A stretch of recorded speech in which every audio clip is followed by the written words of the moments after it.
中国众多瑞兽中，龙头龟是被众人所认识的其中一种瑞兽。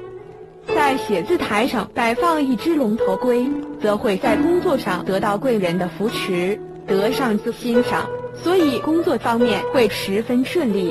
除了在公司摆放龙，八字解读人生，风水改变命运。大家好，居士从业风水26。八字解读人生，风水改变命运。大家好，居士从业风水26年，很多人通过我的调节都获得了巨大成功。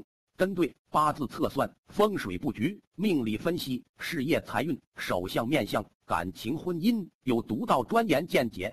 如果你的财运不佳、情感不顺、诸事烦心，原主可添加本居士微信266-82135，一帮你调节化解。记住微信266-82135。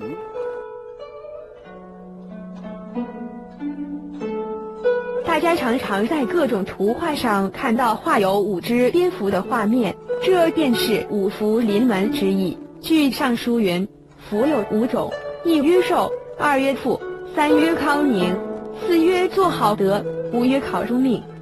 而民间则认为5福是指福、禄、寿、喜、财，因此喜欢带有5只蝙蝠的装饰品，以示吉利。